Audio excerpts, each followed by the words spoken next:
कहानी एक ऐसे गांव की है जहां आज भी ठाकुरों का शासन चलता है। यहाँ हर घर की अपनी कहानी है और हर कहानी में जीवन की सादगी और संघर्ष दोनों झलकते हैं। उसी गांव में गोपाल का घर भी था, जहां गरीबी थी लेकिन इज्जत और स्वाभिमान की चमक सबसे अलग थी।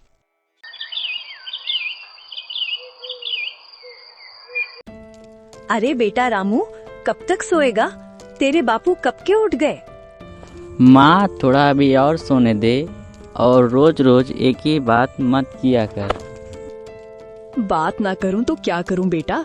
इस घर का हर काम तो तेरे बापू अकेले कर रहे हैं। गरीब को चैन से सोने का टाइम कहाँ है? रामू धीरे धीरे बाहर आया। आंखों में नींद की झलक थी और चेहरे पर थोड़ी झुंझलाहट साफ दिख रही थी, लेकिन आत्मविश्वास अभी भी उसमें कहीं कहीं नजर आ रही थी। माँ, बस तू हर बात में बापू का नाम मत लिया कर। घर में खाने को कुछ नहीं है, कपड़े पुराने हैं, फिर भी तू कहती है इज्जत ही दौलत है। हाँ बेटा, इज्जत ही तो दौलत है।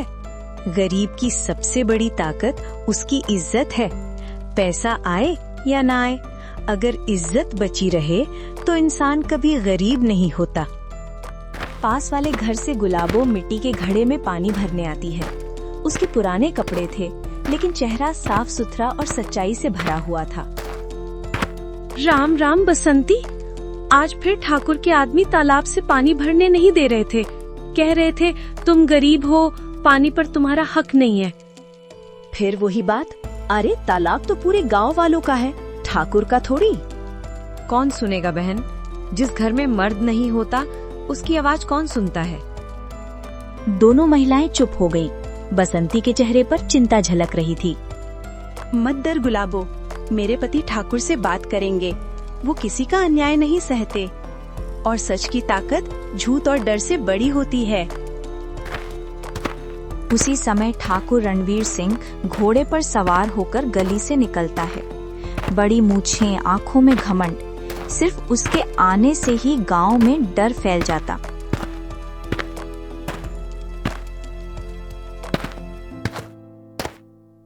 ओ गोपाल की औरत, अपने मर्द को समझा देना, ज्यादा बोलने लगा है आजकल। जो कुछ भी गांव में होता है वो सब मेरे मर्जी से होता है, समझी? बसंती से झुका लेती है। गुलाबों की आंखों में डर था। फिर ठाकुर वहां से धीरे धीरे आगे बढ़ गया। देखा बहन, ठाकुर ने क्या बोला? डरना मत गुलाबो, सच की उम्र लंबी होती है, झूठ और डर की नहीं। गोपाल धीरे धीरे अपने घर लौटता है। चेहरा शांत था, लेकिन आंखों में दृढ़ता और साहस झलक रहा था। बेटा, सच्चे आदमी को डरना नहीं चाहिए। ठाकुर के डर से अगर हम झूठ बोलने लगे तो हम क्या रह गए? सिर्फ जिंदा लाश। हाँ बापू, मुझे समझ में आ रहा है, लेकिन डर तो लगता है। तेरे बापू ने कभी झूठ नहीं बोला, ना किसी के आगे हाथ फैलाया। हम गरीब हैं, लेकिन किसी के आगे सिर नहीं झुकाया। ठाकुर के आदमी ने बोला, तू गरीब है, तालाब से पानी नहीं भरेगी। अब क्या करूं भैया? गांव किसी का घर नहीं जो अपना हुक्म चलाए। मैं ठाकुर के खिलाफ आवाज उठाऊंगा। सच्चा आदमी जब खड़ा होता है ना, तो झूठ की दीवार खुद हिल जाती है। और इस तरह पहली बार कोई गांव वाला ठाकुर के खिलाफ खड़ा हुआ।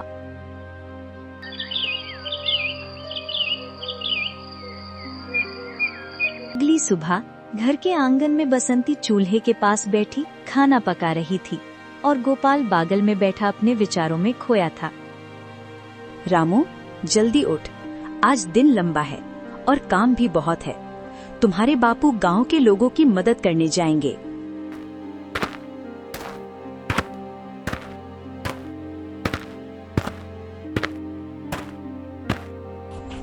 माँ, क्या फायदा? ठाकुर के आदमी हमारी एक नहीं सुनते, जो बोले उसे धमकी देते हैं। बेटा, डरना नहीं चाहिए। सच और इज्जत की ताकत हमेशा डर और झूठ से बड़ी होती है। जो आदमी अपनी इज्जत और दूसरों के लिए लड़ता है, उसे कोई दबा नहीं सकता। तभी ठाकुर के कुछ आदमी गांव के बीचों बीच दिखाई दिए। उनके चेहरे पर घमंड साफ नजर आ रहा था। वो तालाब के पास पहुंचे तो देखा एक औरत पानी भर रही थी। किसने कहा तुम्हें तालाब से पानी भरने को? यह पानी खाली ठाकुर जी ले जा सकते हैं। इतना सुनते ही गुलाबो डर जाती है। उधर गोपाल अपने घर से लाठी लेकर गली की ओर बढ़ रहा था। उसका चेहरा शांत था, लेकिन आंखों में साहस झलक रहा था। ठाकुर के आदमी उसे देखकर मुस्कुराए। उन्हें लगा कि यह आदमी भी डर जाएगा, लेकिन गोपाल बिना डरे उनके पास आकर खड़ा हो जाता है। यह गांव सबका है। यहाँ हर आदमी चाहे अमीर हो या गरीब, इस पानी पर सबका अधिकार है। तुम लोग किसी को रोक नहीं सकते।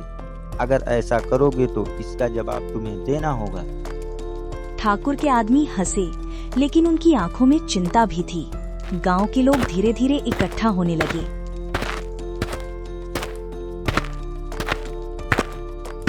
बाबू, अब मुझे डर नहीं लगता। हम अपने अधिकार और हक के लिए खड़े हैं। बेटा, यही असली पूंजी है।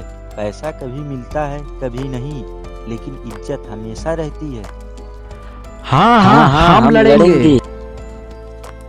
ठाकुर के आदमी पीछे हट गए, लेकिन उनके मन में अब भी गोपाल और उसके परिवार के लिए डर और सम्मान दोनों थे।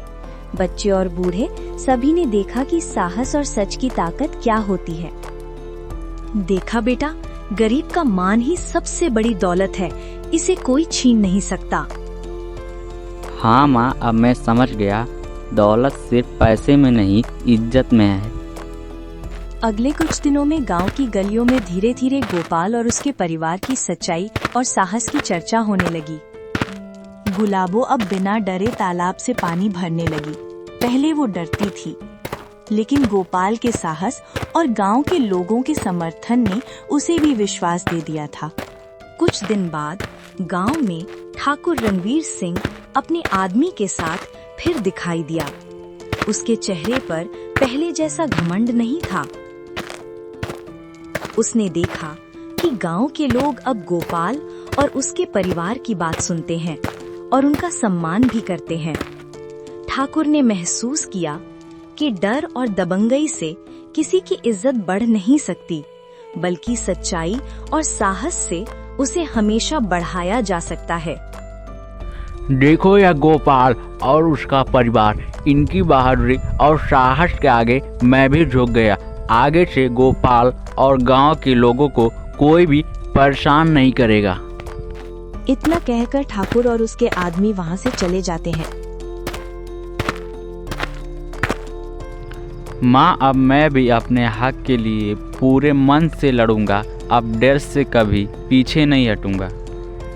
बेटा, यही सीख जिंदगी की सबसे बड़ी दौलत है। आदमी गरीब हो सकता है, लेकिन सिर हमेशा ऊंचा रहना चाहिए। और इस तरह गरीब का मान हर घर की और लोगों के दिलों में हमेशा जीवित रहा। यही असली दौलत थी जिसे कोई नहीं छीन सकता। इस कहानी ने ये सिखाया कि डर और दबंगई से बड़ा सच और इज्जत है, और जो अपने साहस और ईमानदारी पर विश्वास रखता है वो हमेशा विजयी रहता है। सब्सक्राइब मुरली टून्स।